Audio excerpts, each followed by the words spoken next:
¿Cómo están amigos de Crimiadictos? Bienvenidos a un nuevo capítulo. Es el capítulo número 10 del primer y único programa especializado en criminalística del Perú que se transmite a través de la plataforma jurídica más visitada a nivel nacional, LP Pasión por el Derecho. Hoy vamos a desarrollar un tema súper interesante, lo hemos anunciado hace apenas unos días, cómo investigar crímenes violentos. Contamos con la presencia del doctor Andy Félix Cabrera, perito criminalístico, con más de 22 años al servicio del sector público y cerca de 15 años en el sistema forense. Tiene amplia experiencia para poder comentarnos muchas anécdotas que ha tenido que afrontar a lo largo de su carrera profesional, a quien le doy la bienvenida a la tribuna de entrevistas de Crimiadictos. Doctor Andy, ¿cómo está? Bienvenido. Muchísimas gracias, amigo Francisco. Gustoso de estar acá en tu programa. Gracias por la invitación y por tu intermedio saludar también a tu equipo, porque estoy seguro que nada de esto funcionaría si es que no estamos de la mano con tu equipo de profesionales. Hoy vamos a explicar muchos temas concernientes al abordaje en la escena del crimen, ¿no? Cómo es que se tiene que desarrollar el perito en criminalística, qué técnicas debe usar, cuáles son los métodos de abordaje. Y hoy usted va a explicar a detalle todos esos puntos para que a las personas que les atraen estos temas o los investigadores criminales puedan también curtirse en atención a su experiencia. Usted, doctor perito criminalista, frente a la escena del crimen, ¿por dónde empiezo? ¿Qué hago primero? Es la pregunta que de seguro lo asalta al momento de encontrarse en el lugar de los hechos o escena del crimen. Frente a esa pregunta, ¿no? ¿Por dónde empiezo? ¿Cuál es la respuesta que debe formularse un perito en criminalística? Correcto. Lo primero que deben tomar en cuenta el que asume el rol, o en este caso el patrocinio de ser un perito criminalístico, es saber con qué se va a encontrar, qué riesgos existen en el lugar donde va a abordar, qué información tiene que le puedan proporcionar para que pueda realizar sus hipótesis y pueda realizar su planeamiento y plantear qué equipos, con qué expertos voy a necesitar para poder ingresar a ese escenario, qué materiales voy a requerir y qué elementos hasta de seguridad, no tanto de bioseguridad, sino de seguridad. Imaginemos que estemos en un lugar donde esté a punto de caerse o tenga la infraestructura no adecuada para que pueda ingresar los profesionales y se pueda generar un daño mucho peor, una explosión de repente, ¿no? Como de repente también ir a un lugar donde se encuentren todavía con un asalto a un banco. Imaginemos todavía, en ese caso, no podría abordar porque tengo que ver la seguridad de todo el equipo de forenses. Ahí, como forense, lo primero hay que ver niveles de riesgo, bioseguridad, qué equipos voy a requerir y qué información tengo. Por lo menos como premisa. Ahora, doctor, ¿cómo ingresa un perito a la escena del crimen, por ejemplo, de un departamento? ¿Por dónde debe empezar a transitar? Para ello usted ha preparado una pizarrita en un campo cerrado. Tal vez podría mostrarlo para que ejemplifiquemos en torno al dibujo cómo es que debe abordar un perito la escena del crimen, doctor. Claro, pero antes de eso, por ejemplo, hay que entender lo siguiente. Recordemos que hay muchos métodos de abordaje, métodos de ingreso y de búsqueda, ¿correcto? Entonces, va a depender de las circunstancias y de la complejidad del lugar que vamos a abordar para utilizar determinado método. Me explico. Okay. Supongamos que sea en campo cerrado, lo ideal, lo general, y lo más cómodo podría ser un método de repente por peine o de repente un método lineal o de abanico, de repente, ¿Cómo por la es eso? complejidad. Por ejemplo, cuando usted se refiere a un método por peine, ¿verdad? Por peine, así es. Por peine. ¿A qué se está refiriendo? Ah, ya, correcto. Lo que se hace en esos casos con esa utilización es contar con otros peritos, ¿Ya? correcto, que asemejen lo que hace como si fueran las cerdas de un peine. Okay. Entonces, estamos hablando de repente de 3 personas, 4 personas aproximadamente, para que inicien desde un punto de inicio, valga la redundancia, hasta otro extremo, generalmente en campo cerrado. O sea, los 4 empezamos desde un extremo y vamos recorriendo todo ese camino del campo abierto y lo que vamos a encontrar. Y retornamos como si fuera, digamos, el diseño de un peine, ¿no? Se ubican unos a otros juntos y avanzan de manera progresiva. Exacto. Ah, ok, exacto, a eso se refiere. Además de ese método me mencionó otro hace un instante. Claro, también tenemos el método por abanico o los métodos lineales. Cada uno va a depender de cuántas personas la van a realizar. Pueden ser 3, en este caso lineal de repente puede ser 1 o 2. y así sucesivamente. Y el método por abanico es lo que se asemeja a un abanico. Empiezan desde un punto y Ya. se expanden y se van abriendo hasta los extremos, donde se haya hecho la evaluación desde qué punto y hasta qué punto vamos a llegar a inspeccionar. ¿Correcto? Entonces, todos los 4 nos juntamos y si queremos hacer el abanico, los 4 vamos avanzando, pero abriéndonos ligeramente hasta formar una especie de abanico. A eso se refiere, por eso le dan esa determinación de método por abanico. Entiendo que hay un método en espiral. Ah, muy bien, claro, también. En lo que se asemeja a un espiral también, pero estos métodos es obviamente con potencial humano, con las personas. Somos nosotros los que vamos a iniciar también desde un punto de inicio y vamos girando hasta llegar al centro de donde estamos inspeccionando. Generalmente se hace también en campo abierto como en campo cerrado. O sea, en los nombres que se le dan a estos métodos es para asemejar o un abanico, o como Claro. si fuera un peine, o como si fuera una espiral. No es Así tanto es. como en las películas que llega el criminalista y ingresa de frente al cadáver. No, recordemos que a veces las películas como que, si bien es cierto, son asemejan ciertas realidades, Ujú. pero siempre obviamente le van a poner su granito de un poquito de sensacionalismo, cositas, Ujú. ¿no? Pero claro, recordemos que también abordar una escena no te depara pues 10 minutos, 5 minutos, que es una película, ¿no? Es bastante tiempo, de verdad. Son estándares y parámetros que hay que cumplir también. Claro. Así es. Hemos preparado una pizarrita, doctor, para que podamos ilustrar una escena a campo cerrado, ¿correcto? Ah, ya. ¿Podría mostrar la pizarra para que nuestro público la visualice también frente a nuestras cámaras y de esa manera explicar cómo es que sería el abordaje en ese departamento que he ilustrado? Claro, claro, claro que sí. A ver, imaginemos, como le dije hace un instante, que va a depender el abordaje o el método a utilizar dependiendo del lugar que vamos a nosotros a trabajar, Sí. ¿correcto? Entonces, para hacerlo sencillo, de repente un cuarto de hotel, de repente una oficina o un lugar, de repente hasta una caseta de seguridad, algo más pequeño. Entonces, imaginemos, ¿qué método yo utilizaría si es que tengo de repente un ambiente de 3,5 metros por 3 metros? Un ambiente pequeño. Exacto.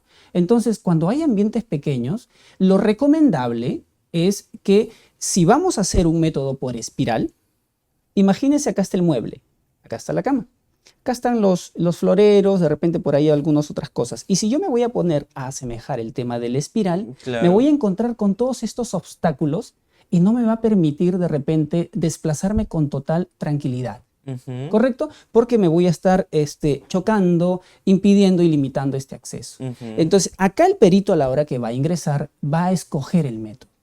Y en un campo cerrado es recomendable, más o menos asemejando esto, un método directo. O sea, directamente a los elementos que vamos encontrando en el camino, que puede ser de lo particular a lo general o de lo general a lo particular. Ujú. Pero teniendo en cuenta el recorrido. ¿Qué quiere decir? Que no es que yo vaya a hacer una fiesta acá, no es que yo vaya aquí, luego acá y luego acá y me desplace. No. Voy a empezar de repente por los extremos directamente donde no me encuentre con estos obstáculos. Y así voy haciendo mi bitácora y mi cronología y a su vez ese orden de lo que voy encontrando. Ujú. Así ¿Qué es. ocurre, doctor, si la persona allí postrada sobre la cama aún tiene signos vitales? El perito no puede darse el lujo de recorrer los extremos hasta llegar al cuerpo, ¿no? A la persona que aún está viva.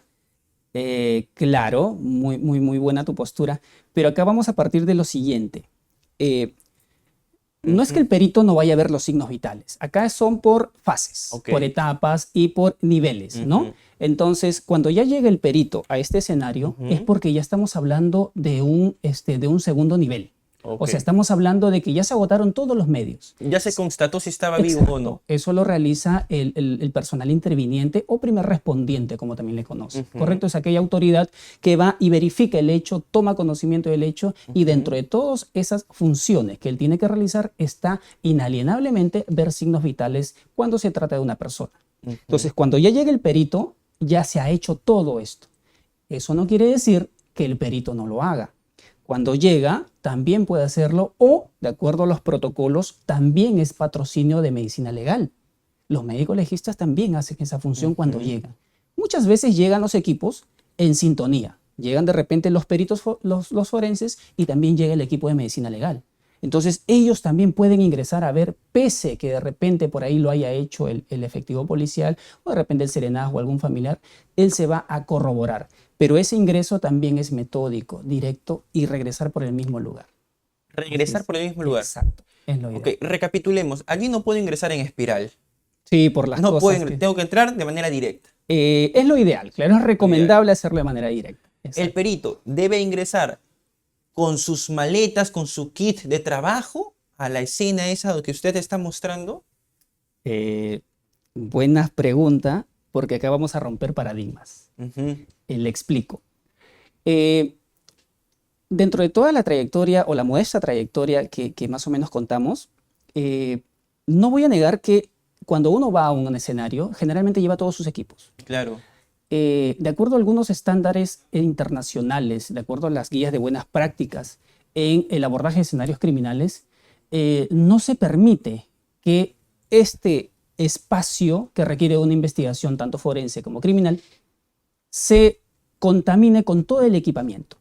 Por más que sea forense, por más que sean instrumentos para investigar, no podríamos tenerlo dentro. Por más que estén esterilizados. Exacto, porque estamos nosotros invadiendo, por llamarlo así, este espacio que debe ser intangible. Ok. ¿Correcto? Entonces, eso es como doctrina. Entonces, ¿qué es lo que ahora se hace dentro de esta vanguardia de nuevos procedimientos? Se hace un equipo de trabajo en las afueras de este lugar que va a ser inspeccionado. ¿Correcto? Entonces, no es recomendable y no es aceptable y es más, puede tener cierto descrédito si es que nosotros entramos y ponemos el maletín acá y el perito se va agenciando de todos sus implementos encima del mueble que es parte de la escena. Eso le va a restar cierto profesionalismo. Consecuentemente, los peritos deben tener su espacio de trabajo fuera del lugar a inspeccionar. Así es. Se la voy a poner más difícil, doctor. Imaginemos que allí el cadáver está sepultado debajo de la mayólica. ¿Ya? ¿Cómo ingresan los peritos? Ya. Insisto, cuando a veces los forenses no somos las personas que tenemos una bolita de cristal y vamos a resolverlo todo. Necesitamos cumplir ciertos parámetros. Sobre su pregunta, ¿qué pasaría si esta persona está por debajo, digamos, dice usted, no está enterrada y está cubierta con mayólicas? ¿Cómo saber? Para esto, nuestros aliados de investigación criminal son los que se encargan de hacer esa búsqueda, de obtener esa información dentro de las investigaciones para poder aterrizar en lo que usted me manifiesta, de que ese cuerpo esté enterrado. O sea, de por sí yo no llego a un lugar y voy a poner a sacarme las mayólicas. Para eso se necesita otros métodos, como por ejemplo la búsqueda con luces forenses, de repente por ahí información de que no ha salido esa víctima que se está buscando de ese lugar.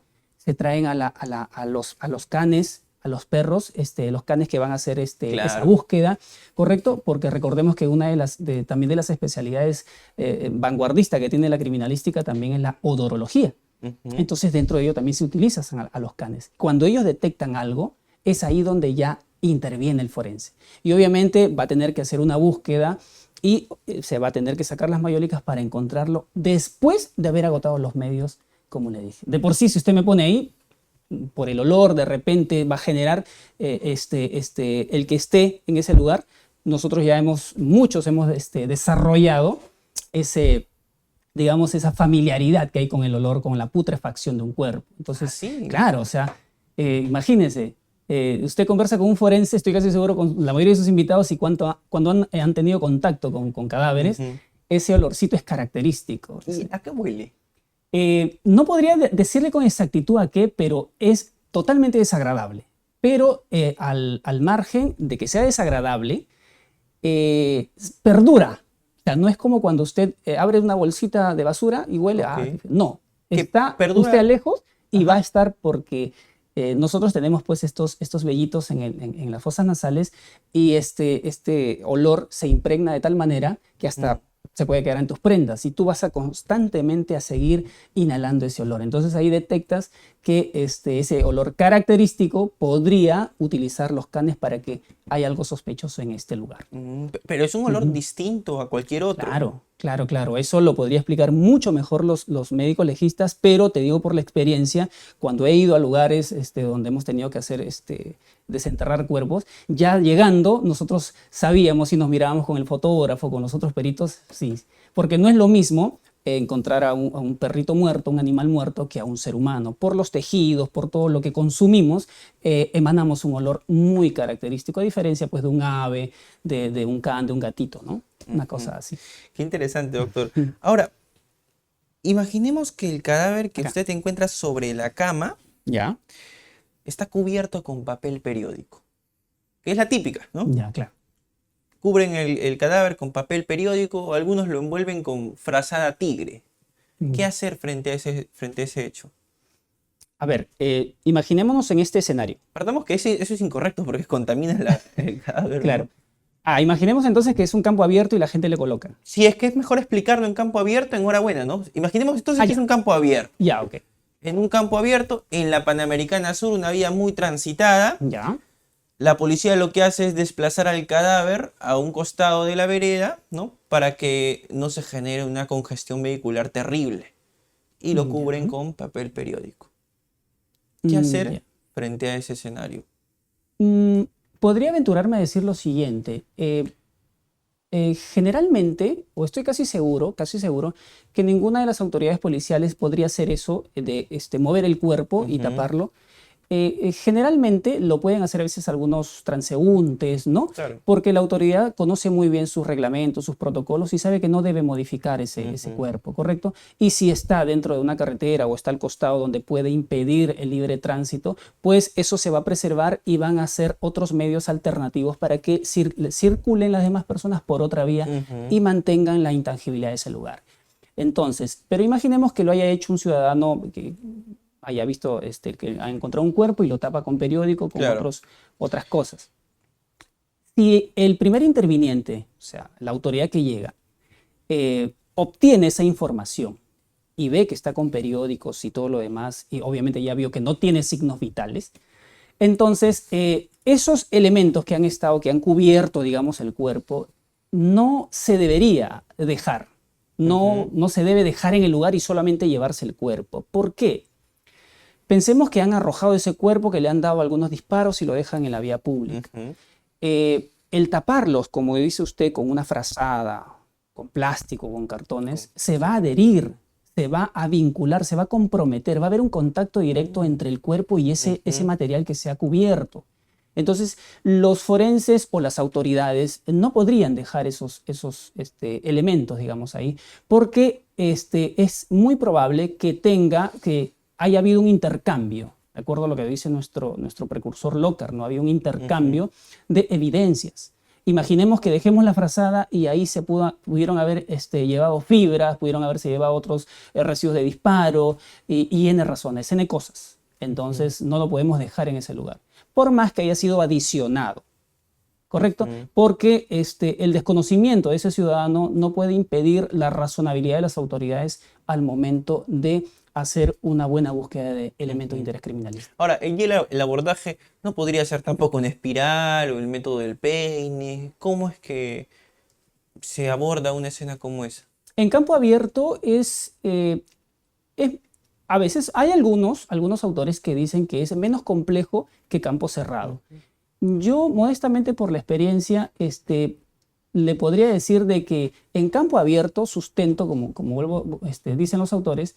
¿Por qué?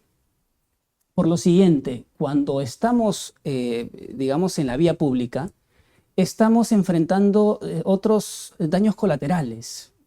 El tema de prensa, el tema de gente, el factor climático, la temperatura, el clima, la noche se te viene y te va a limitar el trabajo, a diferencia que estés en un campo cerrado. Entonces, por ahí yo he escuchado a algunas personas que dicen, no, es mucho más fácil en campo abierto. No, he leído bastantes prácticas y algunas tesis donde establecen y secundo también que el campo abierto es mucho más complejo por los factores que le he dicho hace unos momentos, ¿no? ¿Y cómo se aborda ese lugar? Allá, con los métodos que le hemos indicado y también delimitarlo.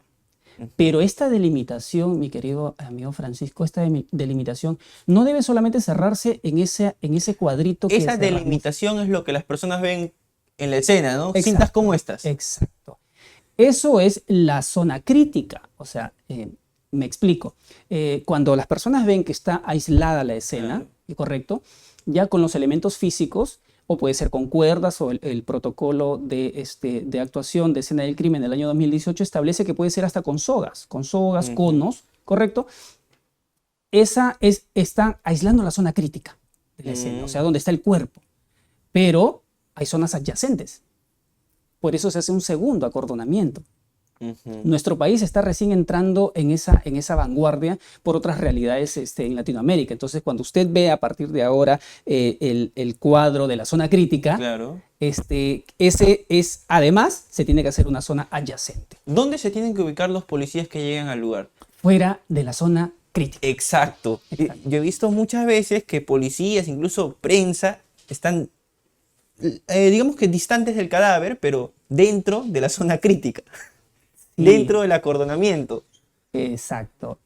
Yo considero, te voy a contar algo así muy rapidísimo. Yo he tenido, gracias a la modesta experiencia que tenemos, no he tenido casi nunca problemas con nuestros aliados de fiscalía, solamente con una persona nada más, pero en fin, el resto hemos podido lidiar de tal manera que se ha podido tener la actitud del funcionario, se ha podido ganar la actitud porque el ciudadano no va a cruzar los límites cuando la autoridad pone ciertas restricciones. La prensa, por más que quiera informar, tiene también ciertas limitaciones para poder hacerlo. Por eso que es complicado hacerlo en campo cerrado, perdón, en campo abierto. Entonces, la policía dónde debe estar, el fiscal dónde debe estar, medicina legal dónde deben estar, y para hacer el planeamiento tiene que estar fuera de esa zona crítica. Entonces se aísla y ahí en un lado, en una ubicación estratégica, se coloca en una mesa de trabajo con todos los equipos que se va a utilizar.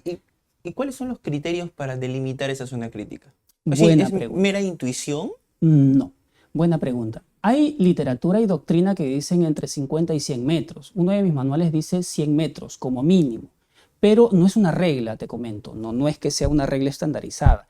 Nosotros podemos tener pues un aislamiento de toda una cuadra, ¿correcto? Nos podemos pasar ese límite dependiendo de las circunstancias. Te explico. Imaginemos que hayan un tema de sicariato y en la vía pública ultimen a una persona y los casquillos queden alrededor en 3, 4, 5 metros. Este sicario en su huida dispara contra otras personas y abarca toda la cuadra. Pero en su huida, en la moto, se le cae una gorra, se le cae algo. Entonces, la escena tiene que ser prolongada, la delimitación tiene que ir más allá y la autoridad está en toda la facultad de hacerlo. ¿Correcto? Está en toda la facultad de hacerlo. No porque lo diga la autoridad, sino porque lo establece también nuestras normas, nuestras competencias, y nuestro aliado de fiscalía también conoce y le da ciertas funciones que pueden aislar más allá de lo que sea la zona crítica. Así es, no hay una regla establecida que te diga solamente 50 metros. No, ya estamos en 2021 y es dependiendo de las circunstancias que se presente el caso. Así es. Bien, doctor. Vamos a pasar a hablar sobre un tema también que me parece bastante interesante. Usted ha podido traer ciertas sogas, cuerdas, para poder explicar las diferencias entre un estrangulamiento, un ahorcamiento. ¿Cuáles son esas principales diferencias? A ver, en tema de campo, lo que nosotros siempre, modestamente cuando conversamos con alumnos, con peritos, hay características que van a presentar el cuerpo y eso lo puede mucho mejor explicar nuestros amigos de medicina legal, porque para eso son sus funciones. En el tema de campo, ¿cómo detectar esa diferencia? ¿Cómo poder nosotros, como directores técnicos del escenario del delito, cómo poder nosotros ir orientándonos o ir realizando las hipótesis? Cuando encontramos un cuerpo suspendido, ¿correcto? Va a ser siempre, obviamente, por el punto fijo y utilizando un elemento constrictor. Una cuerda, una soga, puede ser un cable. Exacto, hasta una corbata. Una corbata, también puede ser una corbata. Entonces, el elemento que se vaya a utilizar, y encontramos una persona suspendida, ya sea por una soga o algo, generalmente se va a este elemento con el cuerpo a la morgue. para que se le hagan unos estudios complementarios. ¿Se lo desamarra? Ah, buena pregunta. Buena pregunta. Yo le voy a decir algo. No por un tema de romper paradigmas, sino porque lo voy a sustentar de la siguiente forma. Imaginemos nosotros acá en Lima. Acá en Lima pues están el equipo multidisciplinario, llegan todos los expertos, llega un ingeniero, llega el fotógrafo, llega el escena del crimen y todo lo demás. Pero hay que pensar también en nuestros amigos de provincia. Entonces no va a llegar siempre ese equipo multidisciplinario. Entonces le atribuyen esa responsabilidad a la autoridad policial en ese momento. Y la autoridad policial a veces no sabe qué hacer en esos instantes, ¿correcto? Pero, respondiendo a esto, ¿qué pasa? ¿Se desata para bajar el cuerpo o porque a veces la familia se desespera y lo que hace lo primero es querer bajarlo? Si es una autoridad, ya se ha estandarizado que no se desata.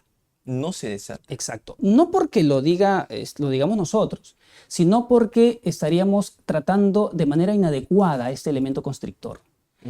¿Por qué? Porque al momento de desatarlo, recordemos que estamos hablando por un tema físico. La fuerza, el peso del cuerpo va a generar ciertas características en el surco del cuello, ¿correcto? Y además, este elemento tiene evidencias tanto biológicas como físicas. Y si nosotros nos vamos a poder desatar, imagínense, se ha puesto usted en la posición de cargar a un muertito y que el otro lo vaya desatando, va a irse contaminando, se va a perder evidencia. Así es más, hay estudios también donde establece que el tipo de nudo te va a dar información. Claro, podemos saber si es que el tipo de nudo es una persona diestra o es una persona sur. De verdad, yo sí le creo. Sí, si yo hacemos un nudo, vamos a darnos cuenta que cada uno tiene una forma de hacer un nudo. Entonces ahí cierras las brechas de tu población de sospechosos. Hay nudos que lo pueden hacer, por ejemplo, para jalar un vehículo, por ejemplo, para los pescadores, la gente que trabaja en la pesca tiene una forma de hacer nudos, las personas que suelen hacer en las arnés, los de construcción tienen una forma, unos nudos especiales, y eso te va a dar una información. Y si nosotros nos ponemos a desatarlo, estamos perdiendo cualquier cantidad de información. Y contaminándolo también. Se corta. Se corta, mi amigo Francisco, exacto. Se corta de un extremo y se baja el cuerpo y se deja ahí. Para que los forenses cuando lleguen se lleven este elemento y le hagan un estudio mucho más minucioso. No solamente por un tema de características y descripción de este elemento, sino porque van a haber más estudios que se le deben hacer a estos. De repente, si es que estaríamos hablando de repente a un suicidio, vamos a encontrar de repente células epiteliales o vamos a encontrar de repente algunas faneras o vamos a encontrar de repente algunas sustancias propias de la persona en su desesperación de anudarse. Y imaginemos que haya sido por mano ajena de otro, también vamos a encontrarlo. Entonces, eso no es cuestión de solamente llevar la soga y decir, es una fibra, es fibra de vidrio, es lino, qué sé yo, y punto. No, hay que ir más allá. Recordemos, que estamos ya en 2021 y hay ciertos criterios y estándares periciales que nos exigen nuestra reforma procesal penal. Entonces no hagamos una mera descripción de lo que tenemos, sino describirla y qué más tiene después de esa descripción, porque nos lo van a pedir en el tema del proceso penal. Entonces hay que tener bastante cuidado. Usted ha puesto el ejemplo de un suicida, ¿verdad? Ahora, ¿qué tipo de marca le deja esa soga de fibra de plástico, parece ser, a un suicida que se ahorca? Ya. Cuando nosotros, por ejemplo, hemos tenido la oportunidad de ir al campo. Ese tipo de soga, me refiero a ese tipo de soga, ¿no? Ya. Estas sogas de aquí, por este material, sumamente duro, muy difícil de romper, correcto, va a dejar estas características propias en el cuello, en la parte de acá del cuerpo. Y hay unas marcas que va a dejar, por no encontrar otro término, se va a fotocopiar, digamos, la estructura de este elemento sobre la piel del cuerpo. De esta forma, se puede hacer un estudio de si fue antes de muerto o después de muerto, porque va a dejar ciertas características muy peculiares. Esto de aquí también va a dejar no solamente el surco, sino va a dejar una especie acartonada y con unas fotografías de detalle se va a poder hacer una correlación que si corresponde o no con este elemento o lo dejaron adrede Para simular un suicidio. Es muy importante por eso tener este elemento constrictor. Puede ser que su homicida haya utilizado esa corbata para poder asfixiar a su víctima y luego la haya colgado con esa soga para simular un suicidio. Correcto. De repente lo ha estrangulado Ok. y quiere simular una ahorcadura. Exacto. Entonces, ¿quiénes son quienes nos van a ayudar a poder detectar esto? Nuestros aliados de medicina legal, nuestros peritos de escena del crimen y nuestros fotógrafos que van a estar ahí dando las imágenes y los resultados para que nuestros aliados de investigación criminal y los fiscales puedan hacer su teoría del caso. Pero si nosotros solamente vemos un cuerpo suspendido, le tomamos foto y, peor aún, desatamos la cuerda, se lleva a la morgue y solamente hacemos una descripción de esto, no estamos haciendo absolutamente casi nada para ayudar a la investigación. El estrangulamiento con una corbata, como la que se ve allí ante cámaras, ¿qué particularidades reviste? Ya, esto, recordemos que como va a dejar las morfologías, o sea, la forma de esto sobre la piel, no es que va a quedar lisito, bonito esto. Por el peso, un tema físico, por el peso, la gravedad, esto se va a tener que doblar. Y va a quedar ciertas características que lo van a ver nuestros peritos de ingeniería, lo van a ver muy bien y van a poder indicarnos que no fue con esto, sino que fue con otro elemento. Pero para eso tenemos que hacer una buena búsqueda para poder indicar con qué fue que se realizó esa ahorcadura o ese estrangulamiento, una cosa así. Esto va a tener características, no es que le vamos a encontrar bonito esto. Todo lo que usted particularmente ve, estas, digamos, formitas en alto relieve ¿ya? De la corbata, por el peso, créame usted... ¿Se va a marcar? Se va a marcar. Se va a marcar. Mire usted, pero parece yo nunca he visto un cadáver, pero eso de allí queda impregnado en relieve sobre la piel. Exacto, o sea, todo el elemento constrictor, imagínense, o sea... Una persona de unos 70 kilos suspendido durante un determinado tiempo. Exacto. Va a quedar las formas. Y esto va a ayudar para que puedan identificar con qué elemento fue que estuvo suspendido y poder descartar otras hipótesis también. ¿En esa corbata podrían encontrar ADN, huellas dactilares tal vez? ADN, sí. Pero huellas dactilares yo consideraría que va a depender de la textura de esto. Esto yo lo veo ciertamente en alto relieve. Estoy acá, de repente nuestros amigos no van a poder apreciarlo, pero yo lo veo tiene una textura en alto relieve, alto y bajo relieve. Entonces, poder encontrar huellas papilares, no quiere decir, yo no me aventuraría, pero es bien difícil la posibilidad de poder encontrarlo, porque requieren un soporte liso, absorbente, correcto, que me pueda encontrar la morfología. Imaginemos que encontremos 2 o 3 fragmentos, digamos, de huellita, en el bajo relieve se van a perder. Sí. Y es bien lejana la posibilidad que podamos encontrar. Un cable, doctor. Un cable como este. Es mucho más resistente. ¿Qué marcas deja un cable como este sobre el cuello de la víctima o del suicida? Las características que va de cualquiera de los elementos constrictores, de cualquiera, se van a diseñar en esta parte del cuello, ¿correcto? Es el surco lo que va a quedar ahí. De cualquier elemento, de lo que usted tiene en su mano, de esta corbata, de esta fibra o hasta esta soga, cualquier elemento se va a plasmar y se va a dibujar, por llamarlo así, en el cuello, en la piel, cualquiera. Si es liso como lo que usted tiene en su mano, ya en etapa de necropsia, ellos van a indicar hasta las medidas de la lesión, porque hay fracturas acá. Entonces, van a indicar qué tipo de elemento podría haber hecho eso, y si en el momento del abordaje de la escena se encuentran esos elementos, entonces va a sopesar la teoría de que ha sido con ese elemento de, digamos, 0.5 milímetros de diámetro. Entonces, no puede ser con que tiene unos 10 milímetros de diámetro, por ejemplo. ¿No? Entonces, le va a dar cierta información, tanto los elementos constrictores como los resultados en necropsia. si esto fue utilizado en un suicidio, debo cortarlo también. Todos los elementos se Todo cortan. debo Exacto, cortarlo. es recomendable, de acuerdo a las guías de buenas prácticas, claro está. Ujú. Ujú. Bien, doctor, ¿qué otros aspectos son relevantes al momento de investigar un crimen violento? A ver, eh, siempre yo comento lo siguiente. Si el perito o el experto que va a abordar no conoce su trabajo, digamos, no a la perfección, sino no conoce en estricto su trabajo, no ayuda a la investigación. Yo recuerdo una frase muy bonita del doctor Salas Pues, Bejarano, ok, un fiscal, ok, ok. Escucha lo que él decía, o lo que él dice. Los ojos no ven lo que el cerebro no conoce.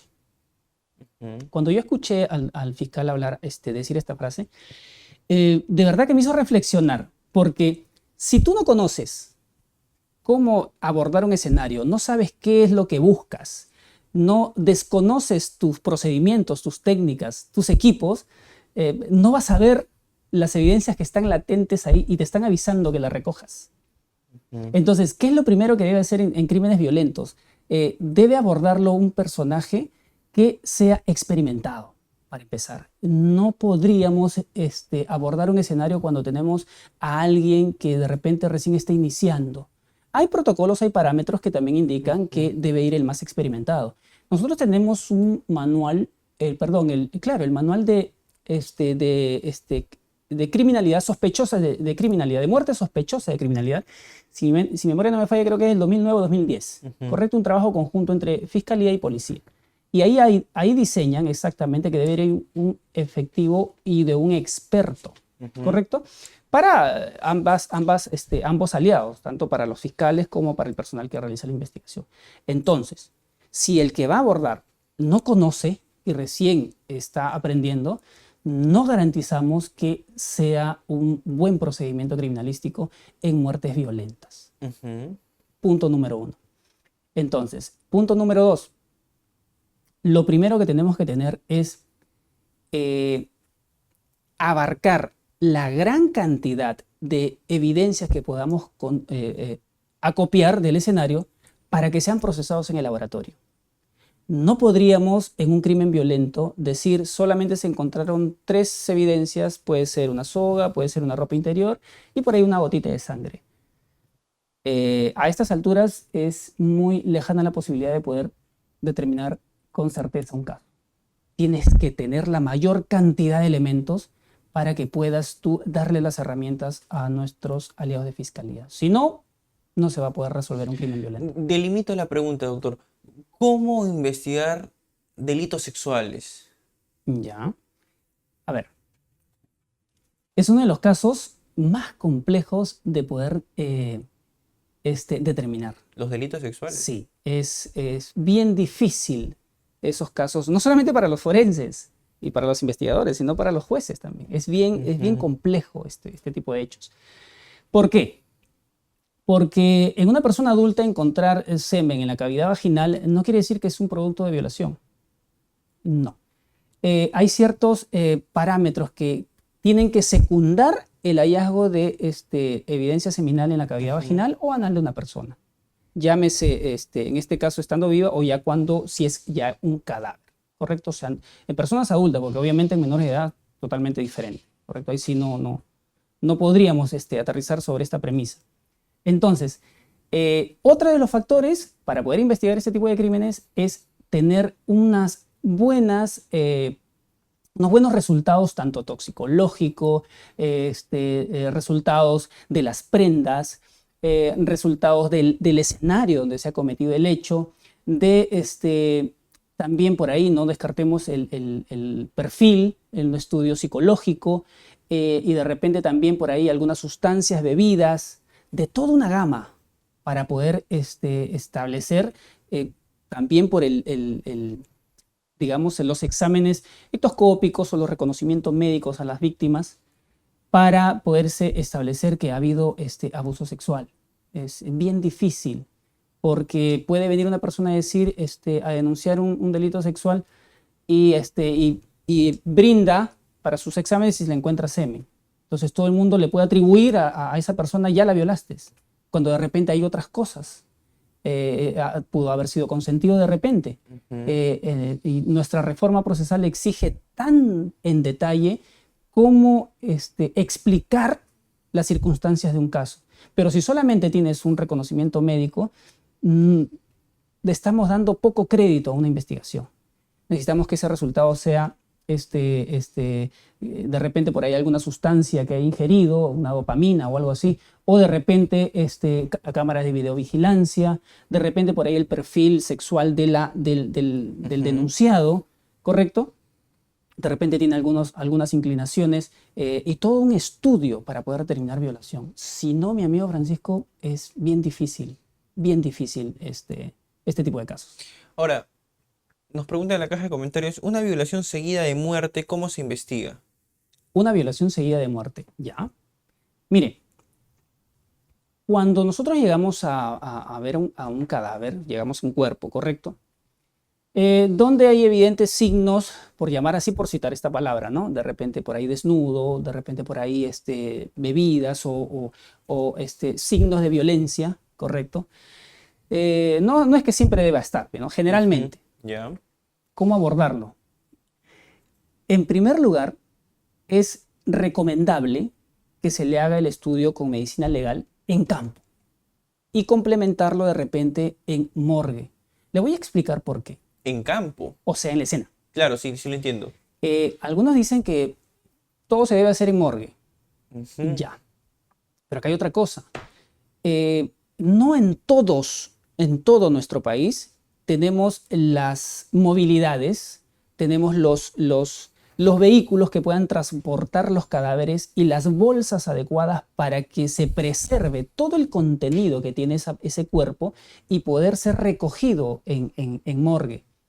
Entonces, no tenemos esa garantía de que pueda ser trasladado de manera adecuada, lastimosamente por ahora. Entonces, ¿por qué se recomienda hacerlo en campo? Eso ya es una coordinación con fiscal. A nuestros fiscales se le explica y nuestros médicos legistas también, muchos tienen, conversamos y decimos sí, que sea en campo porque en el camino se puede perder. ¿Qué se puede perder? De repente por el movimiento, imaginemos una persona que haya sido ultrajada, seguida de muerte en, no sé, una zona accidentada de nuestro país y todo ese trayecto se va a mover el cuerpo y se pueden ir perdiendo evidencias y recordemos que es un cuerpo inerte, se puede también ir, las sustancias seminales se pueden ir perdiendo por tema de gravedad. Entonces, en campo se le hacen los hisopados.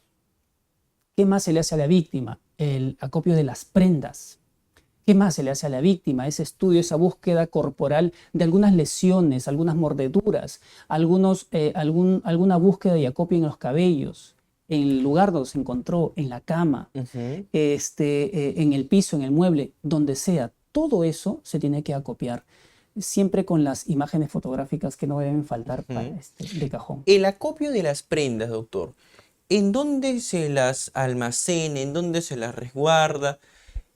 ¿En una bolsa de plástico o en una bolsa de papel? ¿En un sobre de plástico o en un sobre de papel? Buena pregunta. A ver, todas las evidencias de naturaleza biológica, ¿correcto? Son susceptibles a poder deteriorarse, perderse, malograrse, pasar por el estado de putrefacción y motivo por el cual no se debe trasladar en bolsas de plástico. Todo lo que tenga que ver con evidencia biológica. Esto aquí es una bolsa de plástico. ¿Podría mostrarlo? A ver, imaginemos una bolsa de plástico. Exacto. Y también tenemos una bolsa de papel. Es decir, un sobre de papel. Un sobre de papel, correcto. Cuando nosotros tenemos cualquier evidencia, como le repito, de naturaleza biológica, no se debe trasladar en estas bolsas plásticas. Usted me preguntará por qué. Sencillo. Porque el plástico genera lo que es la exudación, genera lo que va a deteriorar, genera calor. Y, insisto, lo biológico tiende a deteriorarse, va a pasar por el estado de putrefacción, se va a descomponer la sangre. Imaginemos una ropa interior de la víctima. que tenga de repente sustancia seminal y secreción vaginal, todo eso va a estar en esta prenda. Y si lo trasladamos en una bolsa de plástico, no tenemos la garantía que se haga el estudio a las 2 o 3 horas o 20 o media hora. Generalmente, vuelvo a repetir, que sea de repente en una zona alejada de nuestro país, hasta que llegue y hasta que se procese por la gran demanda que tienen los laboratorios, va a ser bien difícil que se haga de manera inmediata. ¿Correcto? Entonces, si se traslada acá, al momento que los peritos ya van a poder trabajarlo, muchas veces se ha perdido, no han podido ayudar porque ya esta muestra está deteriorada, está malograda. ¿Ocurre con frecuencia que lo trasladen en bolsas plásticas? Yo he tenido casos donde, claro, sí, generalmente lo hacen así, pero le hablo de un tiempo pasado. O sea, ya estamos estandarizando este tema y está siendo ya, digamos, se está entendiendo que lo ideal es trasladarlo como mínimo en bolsas, en sobres de papel, porque no va a generar lo que es la exudación. Una mascarilla ensangrentada, ¿dónde se traslada? Bueno, acá. En bolsas de papel. En bolsa de papel. Una prenda íntima. En sobres de papel es lo ideal. Sobres de papel. Exacto. Para que no ocurra lo que le he indicado hace un momento con el tema de la exudación, con los sobres de plástico. ¿Correcto? Sería ideal unas cajitas. ¿Para qué se usan los sobres de plástico entonces? No es que no sirvan, No, pierda cuidado. Lo que pasa es que son para otro tipo de evidencias, por ejemplo. O sea, puede ser de repente para llevar esta corbata, por ejemplo, o para llevar de repente, no lo sé, dependiendo del estudio que se le va a hacer. Si usted le quiere solamente descripción de esta corbata, llévelo. No quiere nada biológico, llévelo acá. O de repente también, supongamos que estamos llevando algún tipo de líquido en un vaso que haya sido una persona envenenada o por ingesta de alguna sustancia nociva y tenemos un poquito de líquido. Entonces se extrae ese líquido, se embala y no lo vamos a llevar acá. ¿Por qué? Porque el movimiento puede romperse y el líquido se va a perder. En cambio, estando en una bolsa, en un sobre de plástico, si se rompe el líquido por una situación ajena a la voluntad de la que transporta, va a quedar todavía ahí el líquido. ¿Correcto? Entonces, no es que no sirva, sino que hay que saber para qué tipo de evidencia utilizarla. Así de sencillo. Doctor, el paso a paso. En el Perú, ¿cómo uno se convierte en un criminalista?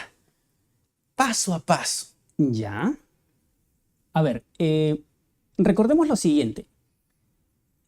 Nuestro país todavía tenemos el camino de las entidades públicas y las entidades privadas. En el Perú no existe la carrera de criminalista. Hasta donde yo tengo entendido, no. No existe. Estamos todavía en un cierto desventaja, a diferencia de nuestros amigos en México, Colombia, que lo tienen como carrera. Argentina también lo tienen como carrera universitaria. Y lo tienen hasta en 3 años y medio cuando hay acelerado, ¿correcto? Entonces, ¿cómo nos convertimos de repente en criminalistas?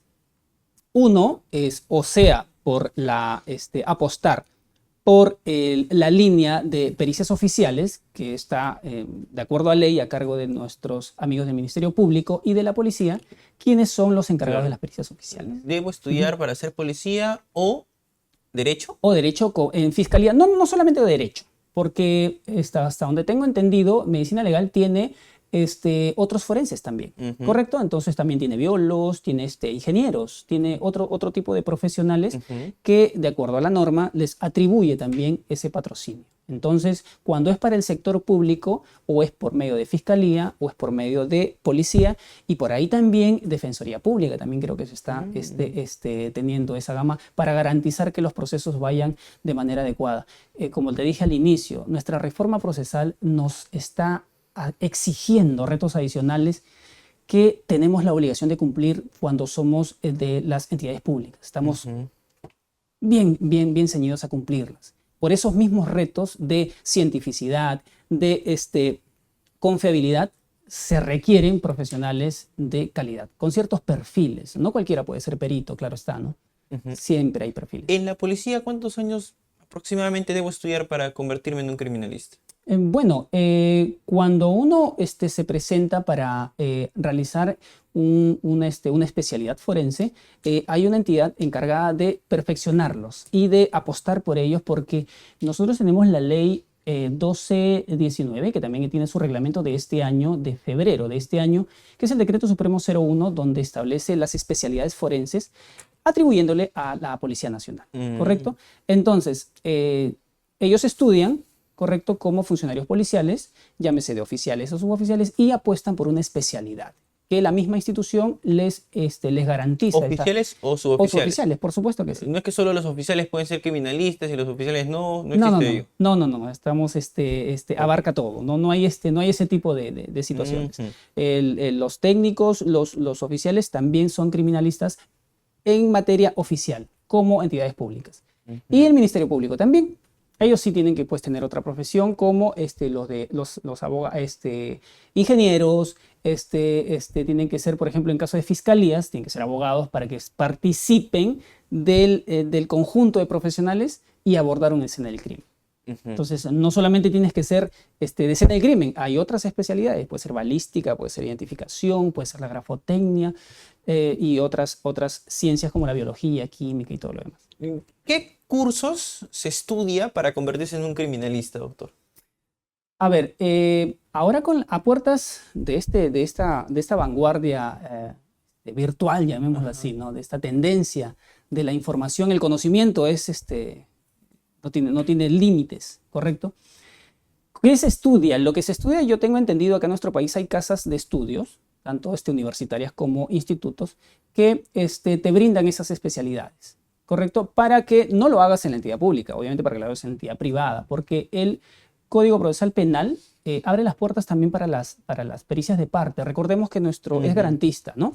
Entonces va a garantizar que las otras partes también tengan la posibilidad de defenderse, por supuesto, y contratar a sus peritos. Entonces, ante eso, hay casas universitarias, institutos autorizados que capacitan y entrenan a sus forenses. Y el Código Procesal Penal también habla de ellos en varios de los artículos, el 178 por ahí creo y el 320 y tantos.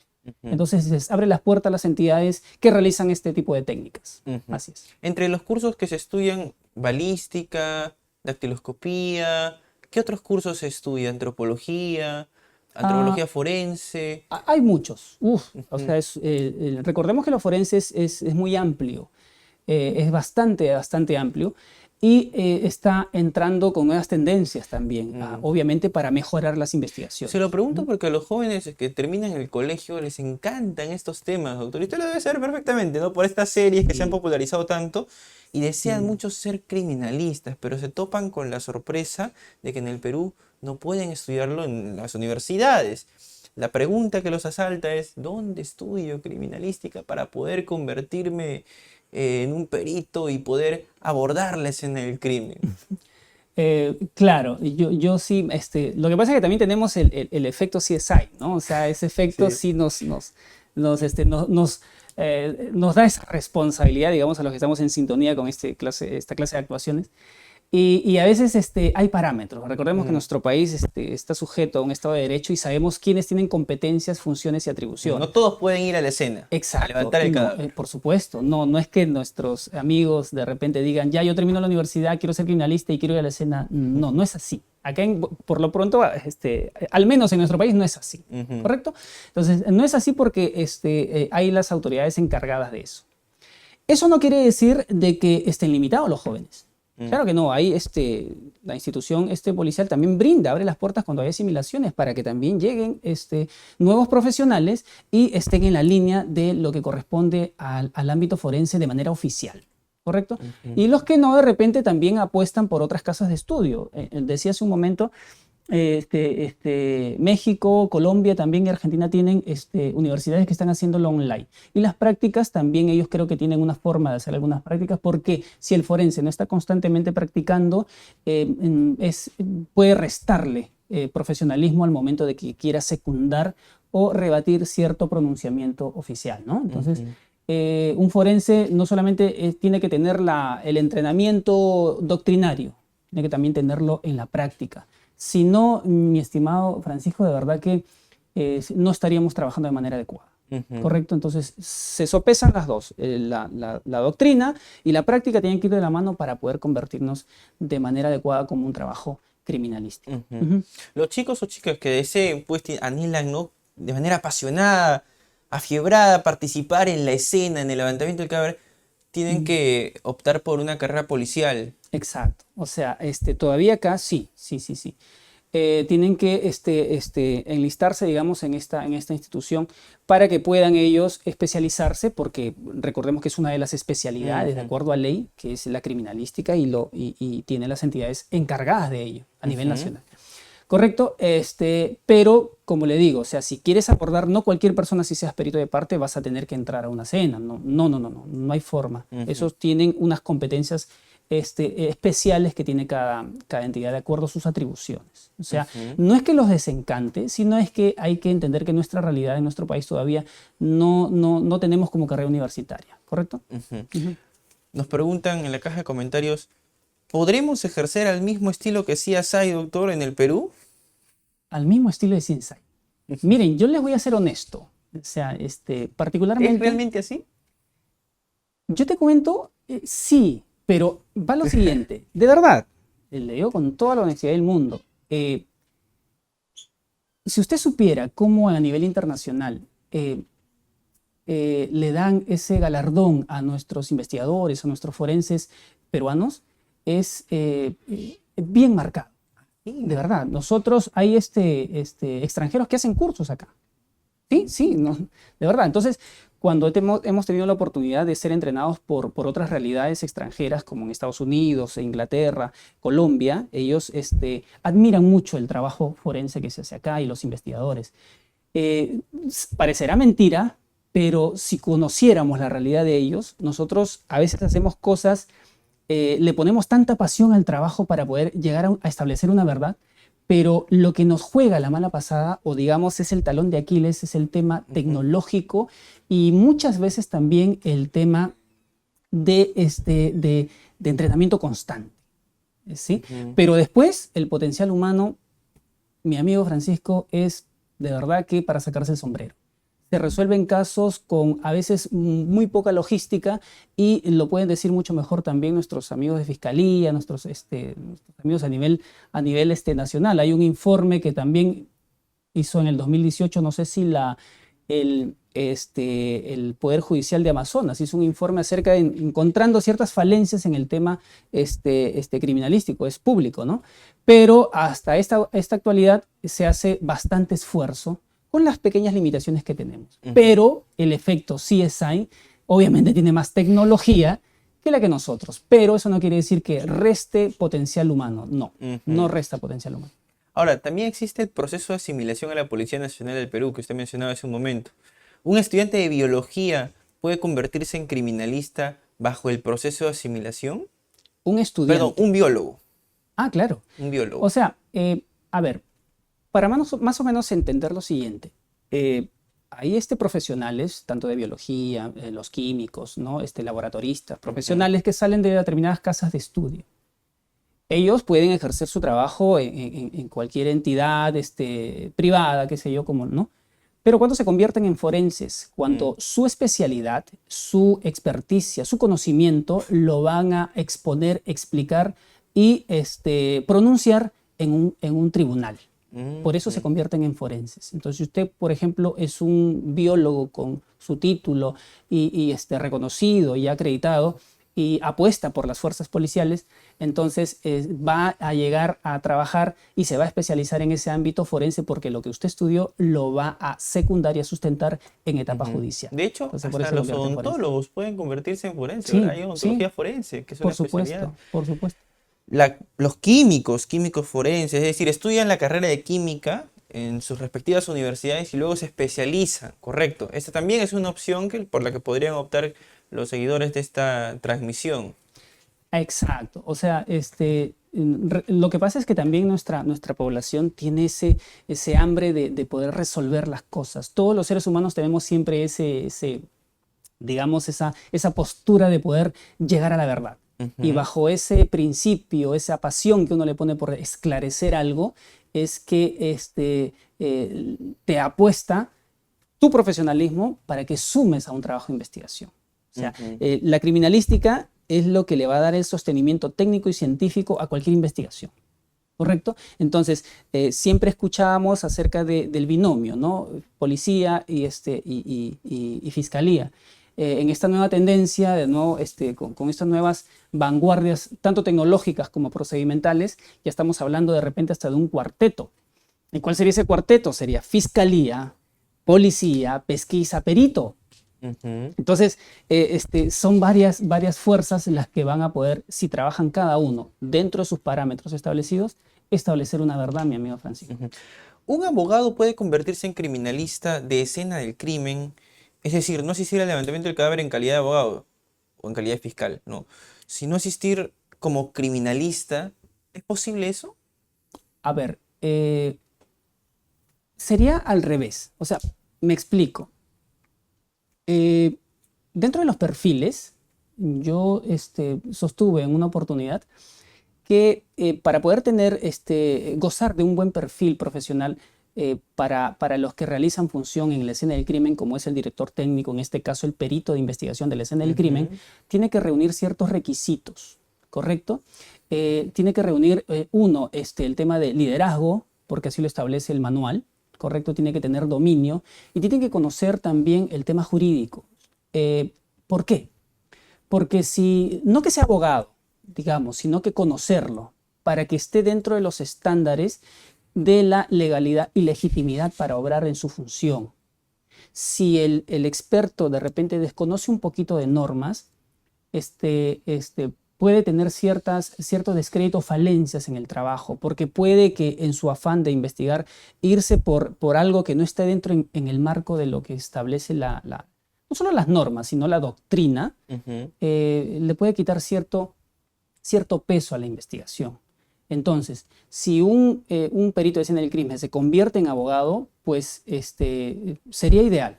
Pero si un abogado quiere ser perito de escena del crimen, tendría en este caso que postular a la policía, correcto, para ser perito oficial y hacerse perito de escena del crimen, por ejemplo, ¿no? Ahora, si lo va a hacer de manera privada, correcto, y si es abogado, pues si tiene la casa de estudio acreditada que le certifique y las prácticas establecidas, no es que va a abordar, sino es que va a poder entender el trabajo que hace el perito oficial y poder encontrar de repente por ahí, sumar, o de repente por ahí dentro de su trabajo poder haber encontrado otras cosas que en ese momento no se pudieron encontrar. Pero si quiere abordar, debe ir a la policía, debe postular a la policía. Sí, así es. Se lo pregunto porque muchos estudiantes de Derecho probablemente deseen ser criminalistas y se deben estar cuestionando, yo no voy a egresar a mi título de abogado, pero yo quiero estar en la escena. Es una atribución, es una función propia de las entidades públicas. Ahora, ¿que pueden participar? Sí, ojo. Quiero levantar. Lo que pasa es que los peritos de parte también emiten pericias. El Código Procesal Penal les atribuye dentro de los articulados también y pueden hasta rebatir algún tipo de pronunciamientos. O sea, está legalizado eso. ¿Correcto? Pero ya el tema de participar directamente en el recojo, en el acopio, perdón, está ciertamente limitado. Ciertamente limitado. Eso es una función netamente de los encargados de la policía. Bien, doctor, conclusiones sobre sobre los temas que hemos desarrollado a lo largo de esta transmisión para concluir la misma. Por supuesto. A ver, dentro de las conclusiones que podemos aterrizar es lo siguiente. Punto número 1. Para poder hacer una investigación en delitos violentos, en este caso delitos, por ejemplo, llamémosle el sexual, que le comenté que es bien complejo de llegar a poder establecer la verdad, no olvidemos también a los autores, o sea, las personas sospechosas de este ilícito, ¿no? Si no se hace los pedidos de las pericias, si no se hace el pedido de los exámenes especiales que hacerle a ese sospechoso, a esa persona que se le está indicando, va a restarle porque vamos a tener el tiempo, vamos a perder esa oportunidad. Me explico. Supongamos que a usted los indiquen como autor de un delito sexual, ¿correcto? Viene una persona y dice que usted la ultrajó. Entonces, si usted es abordado por las autoridades y no es sometido a los exámenes de ley, no estamos hablando del tema toxicológico, eso que son exámenes que sí o sí tienen que estar, sino que a exámenes especiales. Por ejemplo, un balano prepucial, definitivamente infaltable en todo caso de delitos sexuales. Otro, el peinado púbico. Sus prendas, usted como autor, tengo que acopiarlo y someterlos a procesos. ¿Por qué? Porque de repente usted se puede negar, pero pueden haber un contacto de secreción vaginal de la persona de la víctima con usted, sus prendas.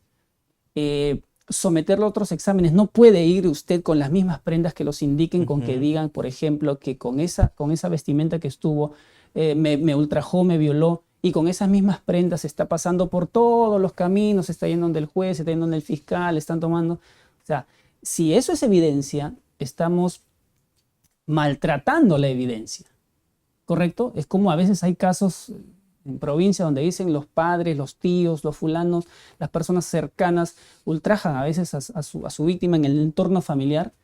Y la pregunta es, ¿ya pasaron los exámenes, Balano? ¿Ya pasó las prendas, la ropa interior, dónde está? No, que siga con lo mismo. Eso de verdad que nos va a restar. Consecuentemente, si es que no se aborda tanto a la víctima de manera muy metódica y al sospechoso de manera muy directa, poco vamos a tener resultados en este tipo de casos. En cuanto a los delitos, por ejemplo, en las investigaciones por ahorcadura o estrangulamiento, todas las prendas o los elementos constrictores se van a hacer un estudio muy detallado y minucioso. Las fotografías son importantes. ¿Y qué más? No se debe trasladar lo que sea de naturaleza biológica en sobres que permitan la exudación y que deterioren la muestra, obviamente para los forenses, ¿no? Bien, doctor, muchísimas gracias por su tiempo. Hemos contado con la presencia del doctor Andy Félix Cabrera, perito criminalístico, 22 años al servicio del sector público y 14 años en el sistema forense, con quien hemos platicado sobre crímenes violentos, cómo abordar una escena del crimen, cómo iniciar las primeras diligencias, cómo investigar crímenes que aduzcan a delitos sexuales, entre otros temas. Este vídeo lo pueden visualizar dentro de las próximas horas aquí mismo en la plataforma de Facebook y también en nuestra plataforma de YouTube. Recuerden que el programa Crimiadictos se transmite todos los jueves a las 5 en punto de la tarde. No se olviden de sintonizarnos a través del portal jurídico más visitado de todo el Perú. Yo me despido de todos ustedes. Nos vemos el próximo jueves. Permiso.